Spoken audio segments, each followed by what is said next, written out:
আসসালামু আলাইকুম। আজকে আপনাদের সঙ্গে শেয়ার করে নিচ্ছি পোড়া বেগুনের ভর্তা।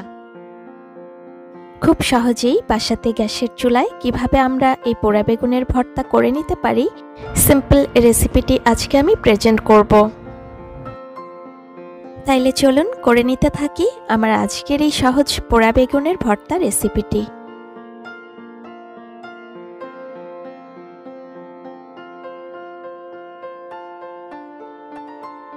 পোড়ানো বেগুন ভর্তার এই রেসিপিটি করে নিতে এখানে আমি নিয়েছি একটি বেগুন, একটি টমেটো, দুটো কাঁচা লঙ্কা এবং 4-5টি গোটা রসুন।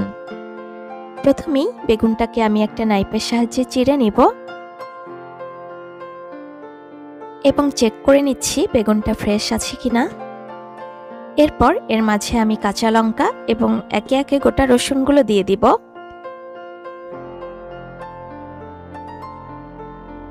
পুড়িয়ে নেওয়ার আগে অল্প একটু সরিষার তেল উপর থেকে মেখে দিব।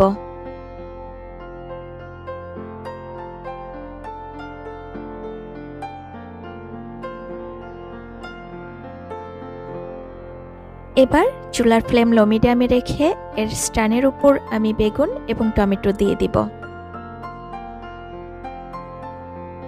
এবং লো আঁচেই এটাকে আমি পুড়িয়ে নিতে থাকব।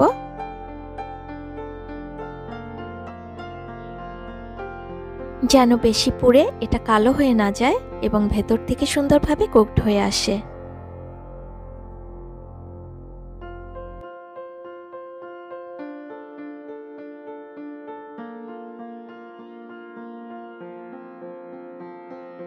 এবং চুলার ফ্লেম মিডিয়াম লোতে রেখেই এটাকে আমি এপাশ ওপাশ উল্টে পুড়িয়ে নিতে থাকব এবং যখন এটা পুরোপুরি ভেতর থেকে কুকড হয়ে সফট হয়ে যাবে তখন এটাকে আমি একটা ফুড ক্লিপের সাহায্যে তুলে নিব।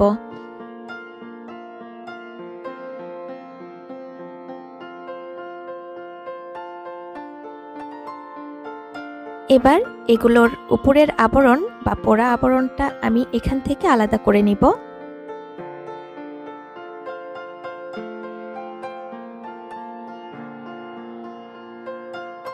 এখন পোড়ানো কাঁচা লঙ্কা এবং রসুনগুলো আমি আলাদা করে নিচ্ছি এবং একটা নাইফের সাহায্যে বৃত্তের সাইডের অংশটুকু ফেলে দিব।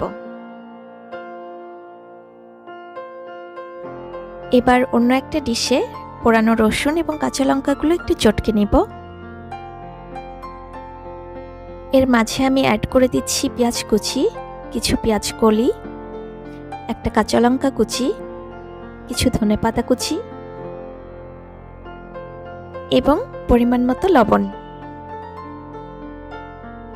এবার এর মাঝে আমি সরিষার তেল অ্যাড করে দিচ্ছি এবং সবগুলোকে একসঙ্গে কিছুক্ষণ মেখে নিব।